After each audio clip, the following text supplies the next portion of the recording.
Still on the search of that one true love? On the limbo in this crazy world of dating, marriage, relationships? Well, listen to the Golden State Media Concepts Relationship Podcast, your one-stop podcast for everything about relationships.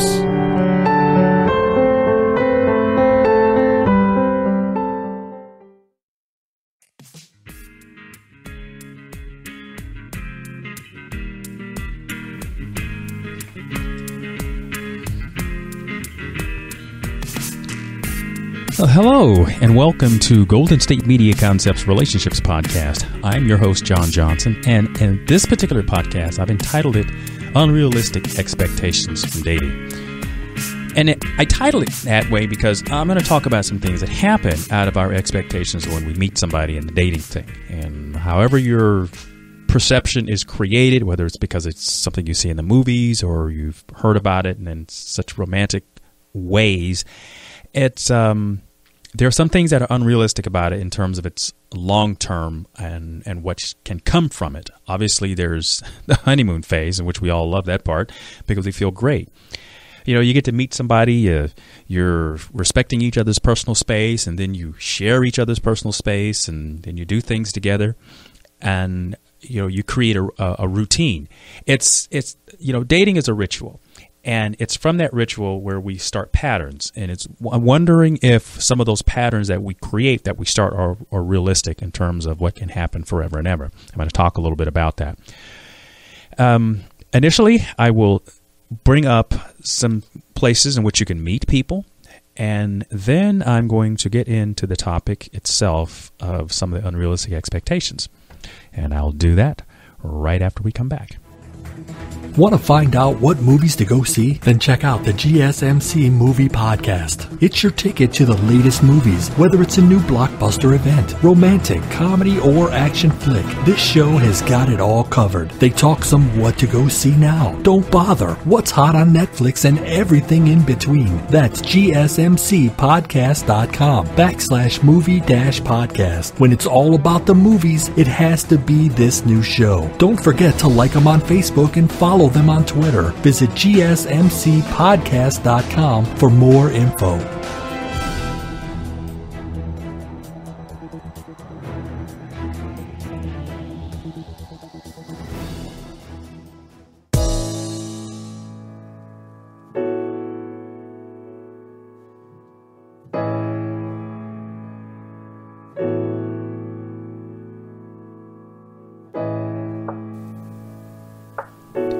Well, hello there, and welcome back to Golden State Media Concepts Relationships Podcast.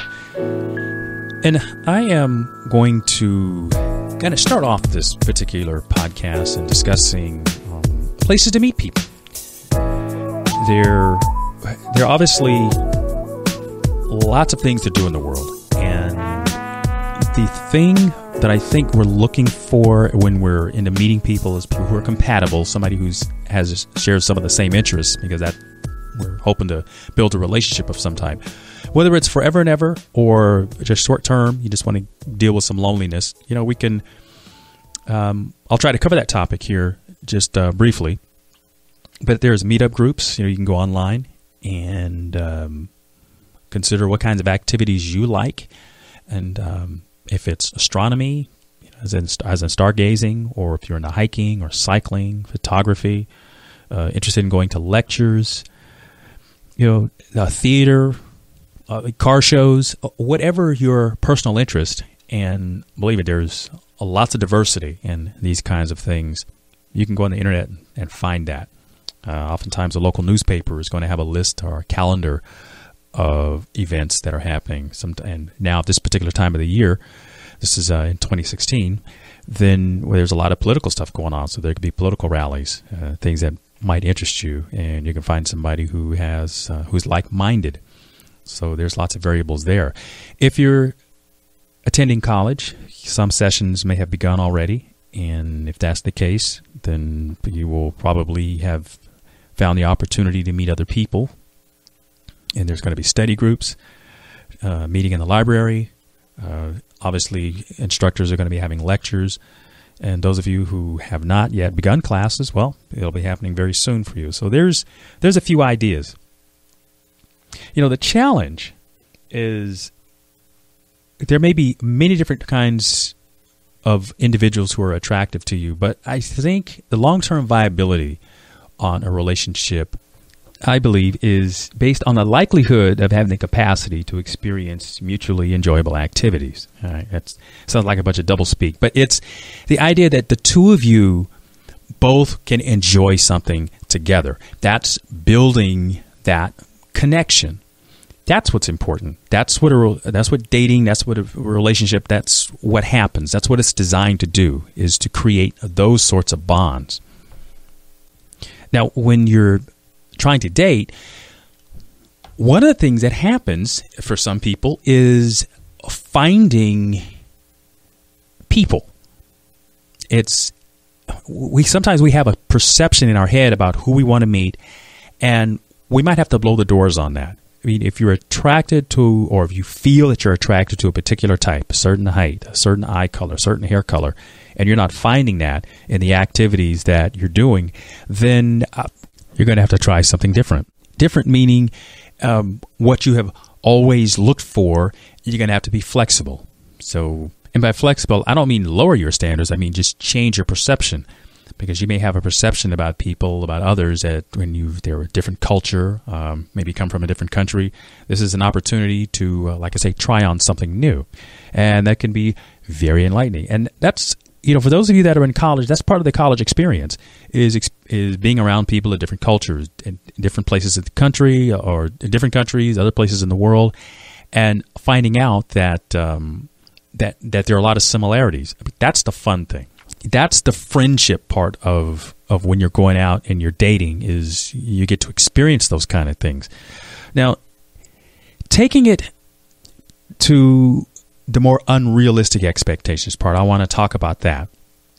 It's where understand that dating in and of itself is a ritual.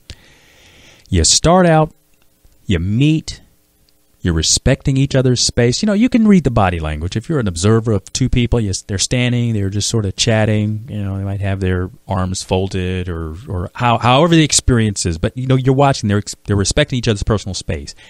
And then when they become a little more familiar, they're in each other's personal space.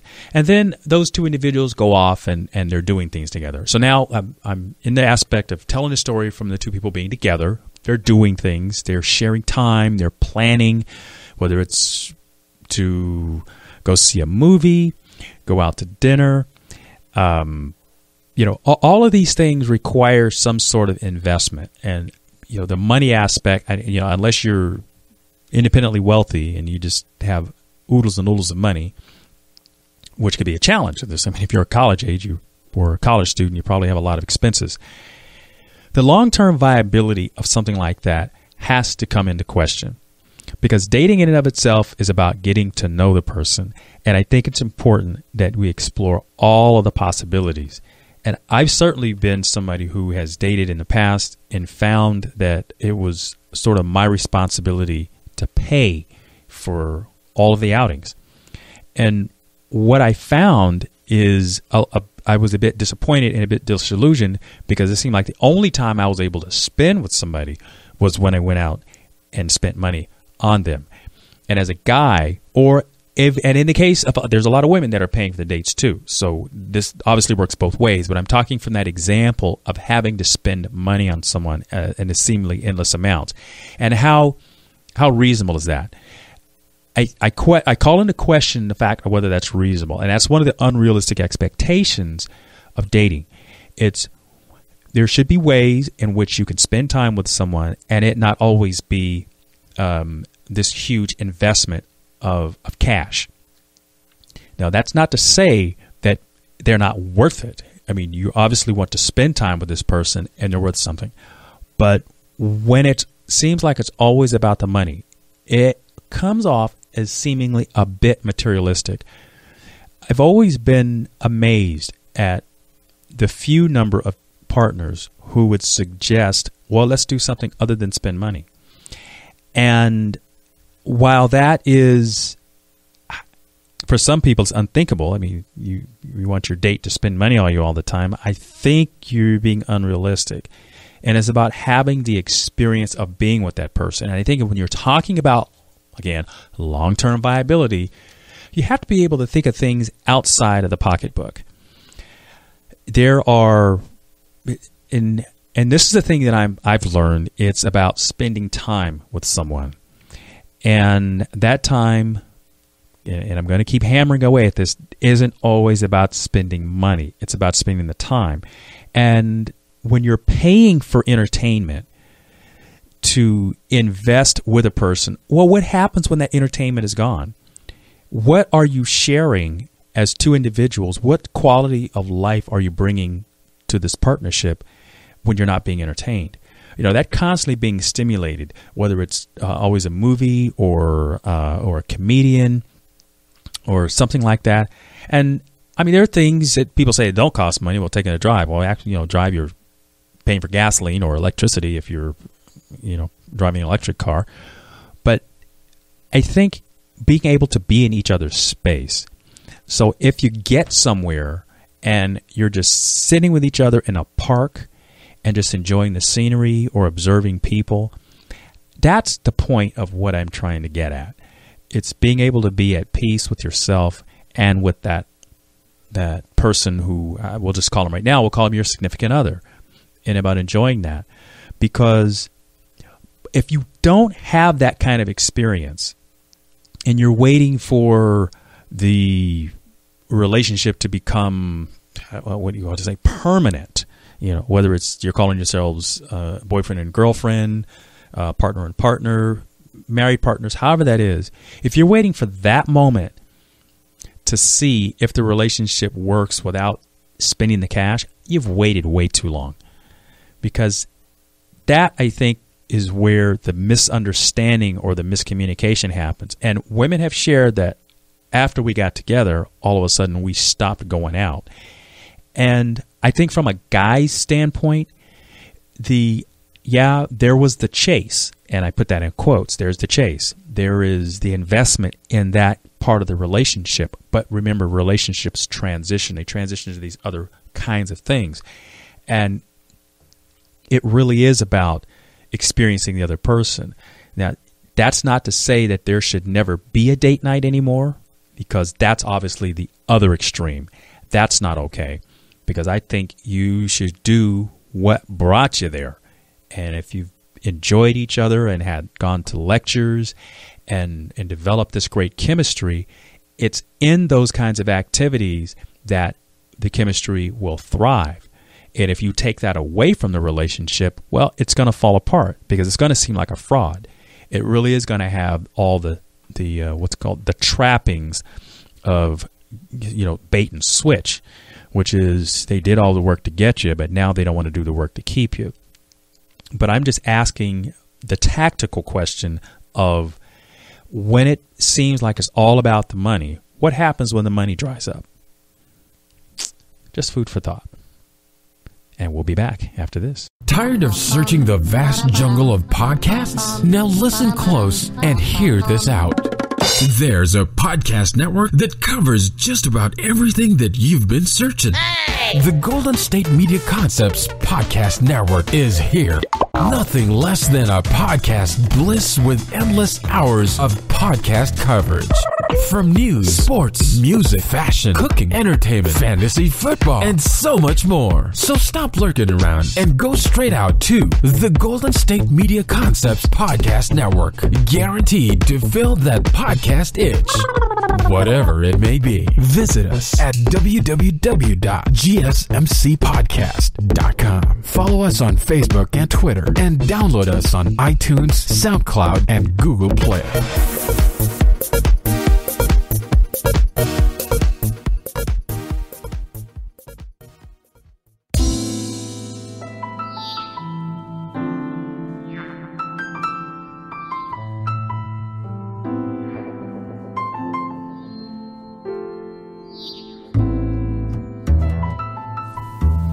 And we're back. This is John Johnson, Golden State Media Concepts Relationships Podcast. And in that last segment, I had ended with the little comment about about the money drying up. That was basically in reference to the challenges that people face when they have been dating a while, and then the relationship sort of transitions from going out all the time to then finding that harmonious balance of what do we do other than spend money and being entertained. Well, the seriousness of this next part, and I'm going to talk about the money aspect, is really when you're having financial challenges, and this happens in relationships all the time, the partnership, now you may have, I believe that when you first start out, individuals should be fully self-contained. They should be able to take care of themselves because that's what they're bringing to the relationship, all of their habits. They should be able to manage their own money. They should be able to show that they can manage their own affairs. And then it's about blending those, the best of those characteristics and creating a unit. That's what a relationship is there for, to be able to mutually supportive.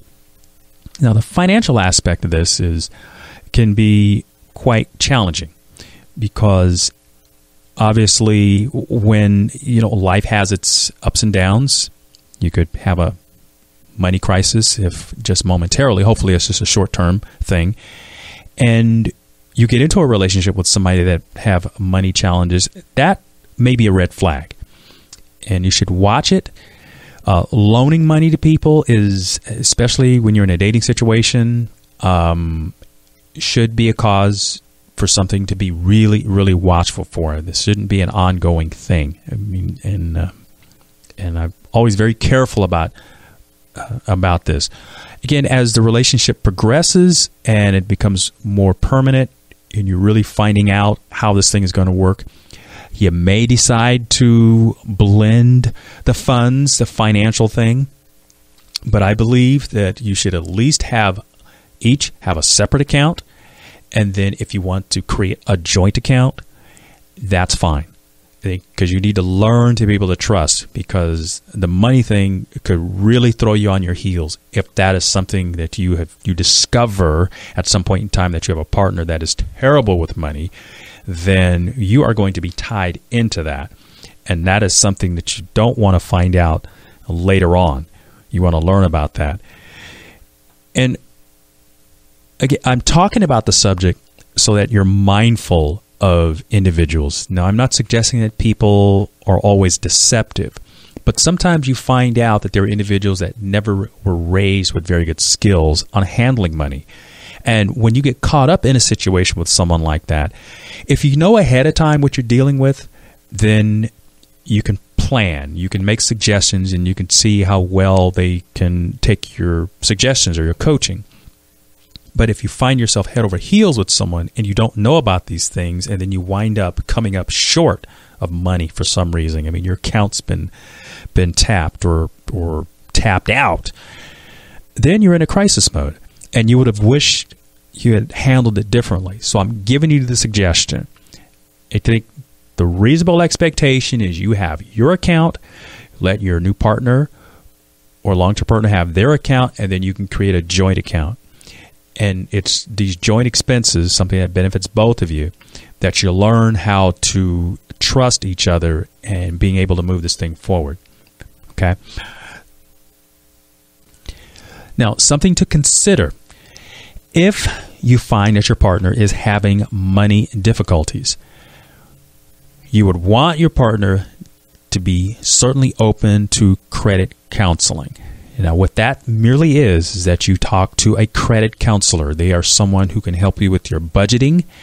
They can help you consolidate all your bills and thereby getting them paid. Now, you have to go on a budget diet, and they'll help you create a plan so that you can stick to that. And I think being able to have that sort of self-discipline, it's a learning experience for a lot of people, because I think what we find out is many people do not know how to handle their money. And I'm not talking about investing in stocks and bonds and that sort of thing. I'm talking about just the day-to-day expenses of budgeting, of paying things on time, and then and doing it in a livable fashion.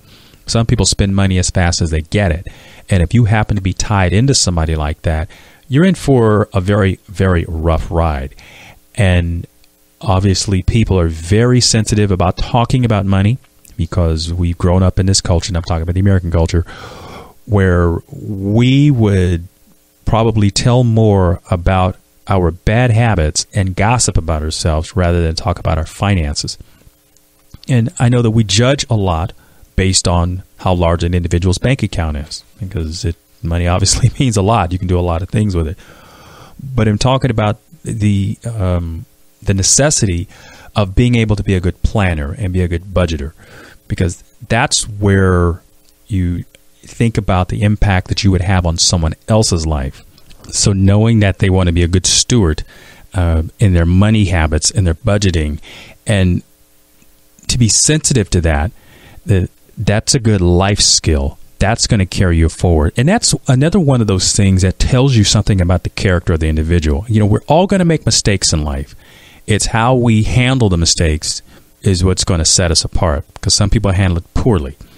And if you've got a person who's had some challenges and they're willing to take some coaching on it, whether it's, counseling, be it therapy, or if it's in the financial thing, it's about getting a credit counselor who will help them consolidate their bills, put them on a budget and get things paid, and to see those things happen, you can grow with that person. That's wonderful. But if you're dealing with a person who's toxic and they're not willing to own up to their physical mismanagement, then that's a person you're going to have to cut yourself away from. It's just it's a long-term recipe for disaster. That sometimes is the kind of fixer-upper that you can't fix. They need to fix themselves. And that advice goes to men as well as women. I'm not suggesting that one gender has the advantage over the other in terms of knowledge, in terms of capacity. I think we both need to understand that it's about mutual respect and surrounding yourself with people who are willing to grow from their experiences. And certainly those financial challenges or things that happen to us dealing with money can show you a lot about an individual, and you can learn a lot from someone who does it well. So that's my advice on that. Next, I'm going to transition to a topic, and it has to do with therapy. And I kind of touched on it a little bit. I wasn't so much talking about psychotherapy, but I was talking about financial therapy, getting counseling in there. But I'm going to talk about psychotherapy for a moment here. And that's to say, what do you feel your responsibilities are to a person who is in therapy? You're in this relationship with someone and they are going through a crisis, or they are in therapy trying to get help for that. What's your responsibility? And here's my thought on that. It is to say that if a person is in therapy, that is a good thing. Trying to deal with problems when you don't have the capacity or the skill set to handle them is a recipe for disaster. It's not going to work for you. And the impact that you, the individual, has on those in your sphere of influence, I shall say, is going to be great. So I would encourage the person who needs help to get help. Now, if you're the person who is in the relationship with the person getting help, so now I'm speaking back to you, understand that that individual who is in the therapy sessions is going to be going through quite a bit. I understand you have your things too, but it's the person who is in this therapy session is going to be going through quite a bit. Because first of all, the therapist is going to try to get at the heart of the problem. So that means taking an individual and discussing the problem, splaying them open emotionally, that is, taking this apart and then trying to put them back together in a better fashion. And almost, I can describe Humpty Dumpty with some of the pieces missing, hopefully the bad pieces. But the idea of what happens to that person when they're going through that therapy is there's a lot that's going to be going through their mind. And they're going to be trying to figure out, with the help of the therapist, what it is that they do that doesn't work, and trying to rework the way they understand things so that they can have a better outcome. And what that does to people is oftentimes they can become moody because they're working these things out. Sometimes it's just really playing on and they're self-conscious, because there are things that we are conscious to, and that's what we're speaking about in terms of being in a therapy session. And then there are things that are operating in the subconscious. And those things tend to come out at different times. And it's interesting how if you're dealing with a person who's in therapy, sometimes they might have really wild mood swings. And I'm not talking about those that are related to people who are on medication, but I'm just talking about those who are in CBT, cognitive behavioral therapy, and trying to figure out and deal with their problems. Because the idea of the therapist is to try to give this individual insight as to what their problem is and give them different tools. And if you, being the significant other to the person in therapy, is experiencing something about that person that seems unusual, maybe sometimes they might seem distant, there might be some sort of disconnect in the communication, it's because they're going through something, and that's not necessarily a bad thing. They're trying to figure it out. The part that may help you with this may be the one thing that you don't get, at least for the time being. And you may want to know what's going on in that therapy session with that person. That may not be information for you to have. Now, it seems nice that, okay, yeah, you want to have them tell you things. You want them to share everything with you. But that information oftentimes is so raw and it's so new that the person in therapy doesn't necessarily understand it well enough to even explain it. So if you are in relationship with somebody who's in therapy and you feel like you're on the outs and you're not understanding, you don't know what's going on, that's kind of the way things are. When somebody has command enough of what's going on that they're willing and able to share with you what's happening, that's golden. But understand that that's not necessarily required of somebody who's going through therapy to necessarily share that. Because when people are going through things like that, we're trying to get to the best result. And I'm saying the word we because I'm just trying to insert myself in there for emphasis. We're trying to get the best result. And it's a work in progress. That's what therapy is. It's generally a work in progress. Now, you as a support person, you may be from time to time asked to go in a session to maybe not only to help understand, but maybe to give some valuable information, some valuable input. If that's what's required of you, I hope that you are willing to do that, because that could be very, very beneficial to having a good outcome. And that's just a little bit of insight on that. And for those of you who are listening and you're considering therapy of some type, there are many therapists out there. There are different kinds of therapy. There's therapy dealing with sex abuse. There's therapy for children, therapy for adults.